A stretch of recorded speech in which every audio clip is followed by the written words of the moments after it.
Masih di 3 Yohanes pasal yang pertama ayat yang kedua, Alkitab mengatakan, saudaraku yang kekasih, aku berdoa semoga engkau baik-baik dan sehat.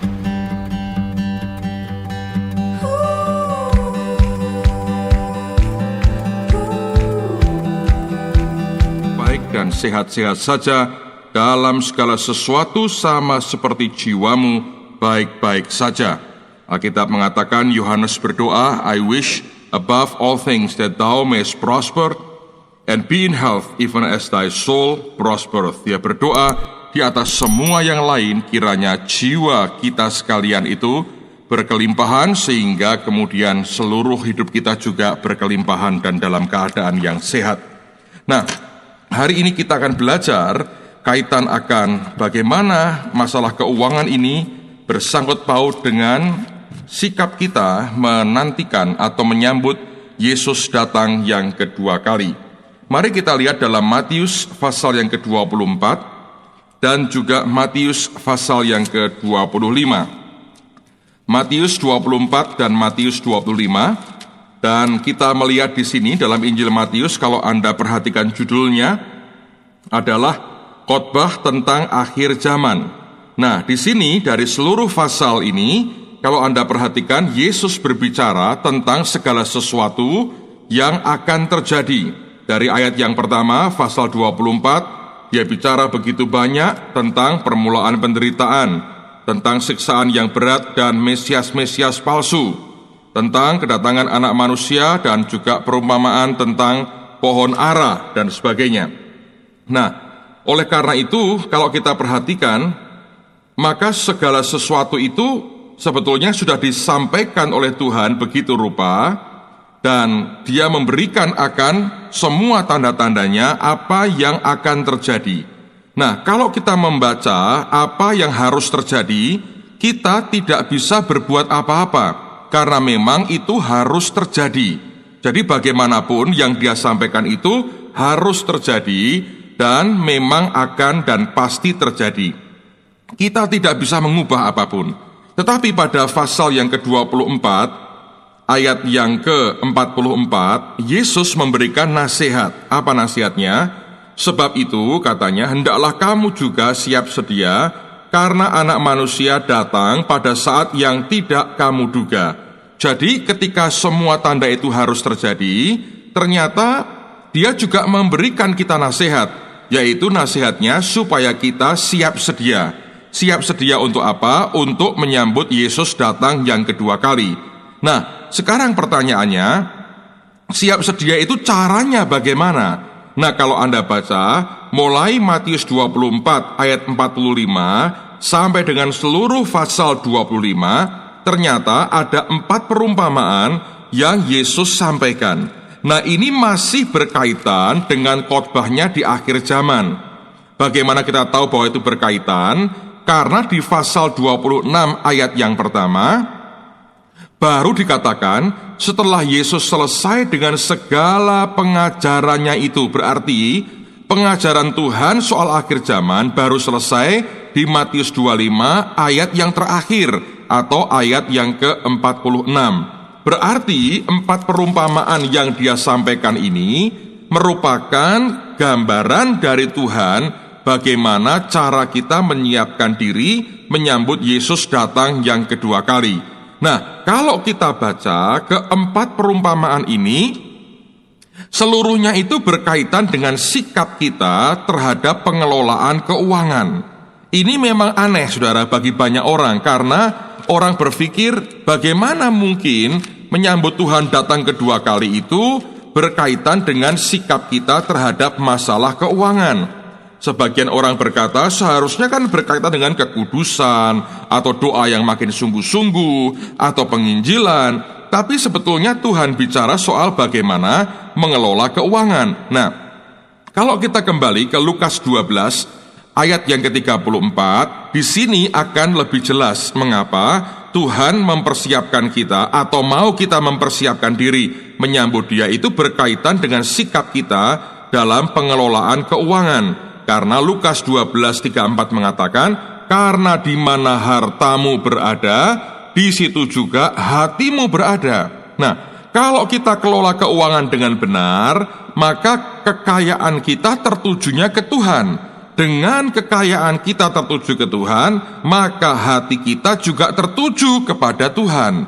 Oleh karena itulah tidak mengherankan bahwa kalau kita perhatikan, mengapa ketika Yesus memberikan gambaran bagaimana cara mempersiapkan diri menyambut Dia datang kedua kali, itu keempat perumpamaan itu seluruhnya berkaitan dengan bagaimana cara kita mengelola keuangan.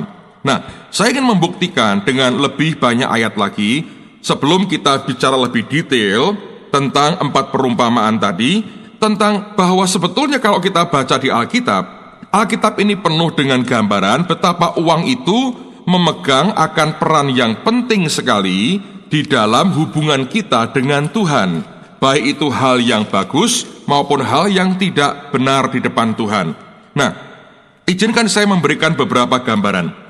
Yang pertama, coba lihat dalam Ibrani 11, ayat yang pertama sampai dengan ayat yang keempat. Saya akan membaca Ibrani 11, ayat pertama sampai dengan ayat yang keempat. Iman adalah dasar dari segala sesuatu yang kita harapkan, dan bukti dari segala sesuatu yang tidak kita lihat. Sebab oleh imanlah telah diberikan kesaksian kepada nenek moyang kita. Karena iman kita mengerti bahwa alam semesta telah dijadikan oleh firman Allah, sehingga apa yang kita lihat telah terjadi dari apa yang tidak dapat kita lihat. Nah, ini kalau kita baca pasal 11 Ibrani ini bicara soal daftar saksi-saksi iman, atau orang berkata daftar para pahlawan iman.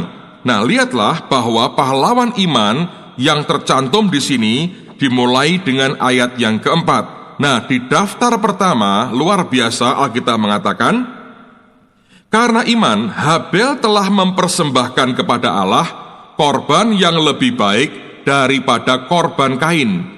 Dengan jalan itu, ia memperoleh kesaksian kepadanya bahwa ia benar, karena Allah berkenan akan persembahannya itu, dan karena iman, ia masih berbicara sesudah ia mati. Nah, banyak orang kalau ditanya, siapa daftar pertama dari saksi iman? Orang berkata Habel. Saya berkata benar, tapi yang lebih tepat adalah daftar pertama dari saksi iman adalah orang yang tahu memberi dan menyembah Allah dengan persembahannya secara berkenan kepada Allah. Jadi saksi pertama, pahlawan pertama yang muncul di Alkitab dalam Ibrani 11 itu adalah orang yang tahu bagaimana mempersembahkan persembahan yang berkenan kepada Allah. Karena Alkitab mengatakan Habel ditulis karena telah mempersembahkan kepada Allah korban yang kemudian dikatakan itu berkenan kepada Allah. Allah berkenan akan persembahannya itu. Jadi keuangan kita, korban kita itu penting. Dan di hadapan Tuhan itu penting, karena betul di mana hartamu berada, di situ hatimu. Kalau hartamu pada dirimu sendiri, maka hatimu ada dalam dirimu sendiri. Sehingga Tuhan kita bukan Yesus, tapi diri kita sendiri dengan segala kepentingannya. Nah, karena itu kita harus menyadari bahwa bagaimanapun Alkitab memberikan kepada kita pembahasan soal kekayaan ini dengan porsi yang sangat besar. Oleh karena sekali lagi di mana harta kita berada, disitulah juga hati kita berada. Itu bukti pertama bahwa ada begitu banyak kepentingan yang Tuhan mau ajak kita bicara soal bagaimana kita mengelola akan keuangan. Nah, demikian juga Tuhan mengerti bahwa uang itu penting buat kita dan Tuhan tahu kita membutuhkannya. Karena itu kalau Anda baca di Mazmur pasal yang ke-23, saya akan membacakan buat Anda ayat yang pertama saja. Alkitab mengatakan Mazmur 23 ayat yang pertama, Mazmur Daud. Dikatakan, Tuhan adalah gembalaku, takkan kekurangan aku. Lihat, ketika seseorang mengakui bahwa Tuhan adalah gembalanya, maka hal yang pertama yang langsung dia nikmati adalah takkan kekurangan aku. Nah, hari ini saya mau katakan kepada saudara, kalau engkau mengakui dia sebagai gembalamu, maka hal yang paling segera kita nikmati sebetulnya adalah takkan kekurangan aku. Ada banyak orang yang berdebat soal ini, berkata, well, miskin itu wajar, Kekurangan itu biasa. Si A mengalami, si B mengalami, kenyataan juga mengalami. Saya berkata, jadilah menurut imanmu. Tapi Alkitab mengatakan, kalau Tuhan itu gembala kita, hal yang langsung dialami adalah takkan kekurangan aku. Nah, saudara sekalian, saya mau katakan, ada banyak cara berpikir tradisional yang membelenggu akan pikiran kita. Satu ya, orang berkata, kita miskin di bumi, asal kaya di surga. Saya berkata di surga jelas tidak ada kemiskinan. Tapi Yohanes 10 mengatakan, Dia datang memberi kita hidup dan hidup di dalam kelimpahan. Dan Mazmur 23 mengatakan hal yang sama. Yang kedua, banyak orang berkata, kenyataannya bahwa lihat banyak orang yang kenyataannya miskin, kekurangan. Saya berkata, firman Tuhan tidak boleh dikompromikan dengan kenyataan. Firman tidak bisa diubah sesuai dengan kenyataan, tapi kenyataan kita yang harus diubah sesuai dengan firman. Kalau kita menjadikan kenyataan sebagai kebenaran, kita salah besar, karena kenyataan tidak pernah bisa dianggap sebagai kebenaran. Kebenaran yang bisa mengubah kenyataan kehidupan kita. Saya harap Anda percaya itu, bahwa firman ini menjadikan yang tidak ada menjadi ada. Kalau hari ini kau masih kekurangan, Alkitab mengatakan di Mazmur 23, Tuhan adalah gembalaku, dan yang langsung dia alami, dia berkata, takkan kekurangan aku. Lihat, diberi porsi yang luar biasa oleh Tuhan kita untuk membuat kita menikmati hidup yang berkelimpahan. Lukas sekarang pada pasal yang keempat, saya tunjukkan bukti berikutnya. Lukas pasal yang keempat, dan lihat ayat yang ke-16 sampai dengan ayat yang ke-18. Lukas pasal yang keempat, ayat 16 sampai dengan ayat yang ke-18. Ia datang ke Nazaret, tempat ia dibesarkan, dan menurut kebiasaannya, pada hari Sabat ia masuk ke rumah ibadat, lalu berdiri hendak membaca dari Alkitab. Kepadanya diberikan kitab Nabi Yesaya, dan setelah dibukanya, ia menemukan nas di mana ada tertulis. Perhatikan, ini yang dibaca oleh Yesus. Roh Tuhan ada padaku, oleh sebab ia telah mengurapi aku. Nah, lihat, begitu roh Tuhan mengurapi Yesus, apa yang pertama-tama menjadi tugasnya? Dikatakan, untuk menyampaikan kabar baik kepada orang-orang miskin. Hal yang pertama aneh sekali. Pengurapan tidak diberikan untuk supaya orang mengalami kesembuhan atau mujizat yang lain, tapi kabar baik disampaikan kepada orang-orang miskin. Nah, ketika orang miskin dengar kabar baik, yang dia dengar apa? Bahwa dalam Yesus kemiskinannya itu dipatahkan. Kita tidak usah lagi dibelenggu dengan kemiskinan. Kalau dunia saja percaya kemiskinan bisa ditanggulangi, mengapa orang percaya begitu skeptik dengan keadaannya, begitu apatis dengan keadaannya, bahkan berkata, itu wajar, kita melarat itu biasa. Saudara, kalau yang engkau yakini tidak membuat perubahan hidup dalam hidupmu, dan tidak membuat kita memberkati orang lain, mengapa harus dipertahankan? Dengarkan baik-baik, demi kasih Tuhan, kalau saudara diberkati, ada banyak hal yang kita bisa kerjakan bagi Tuhan dan untuk kemuliaannya. Saya mendengar satu kali dua orang berbincang-bincang tentang benar tidaknya berita soal kelimpahan dalam Kristus. Yang si A berkata, aku percaya, aku yakin ini mesti dari Tuhan. Aku percaya, firman Allah mengatakan begitu. Yang seorang berkata, aku tidak percaya, aku tidak yakin bahwa semua kita bisa menikmati kelimpahan dalam Tuhan. Aku percaya melarat itu wajar, itu biasa, miskin itu biasa, itu semua orang bisa mengalaminya. Dan sampai akhirnya si B berkata bahwa lihatlah Lazarus itu yang miskin dan dia penuh borok, dijilati anjing, tapi ketika dia mati dia masuk surga. Daripada orang kaya akhirnya masuk ke dalam neraka, dalam perumpamaan Yesus.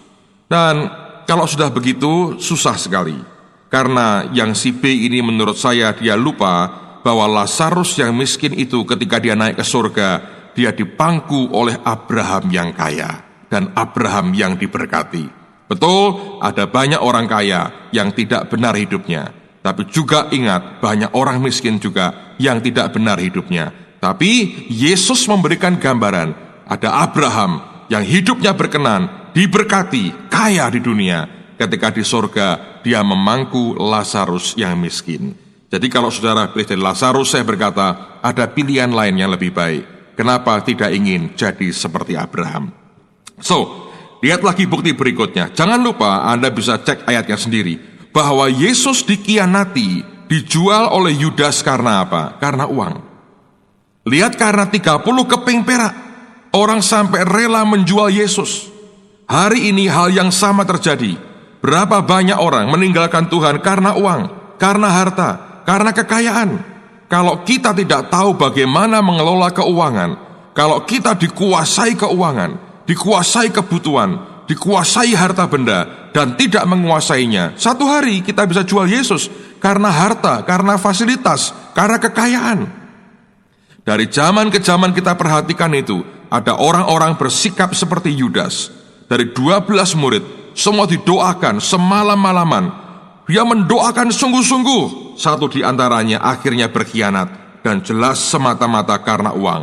Dan uang yang akhirnya dia peroleh tidak pernah membuat dia menikmati apapun dalam hidupnya.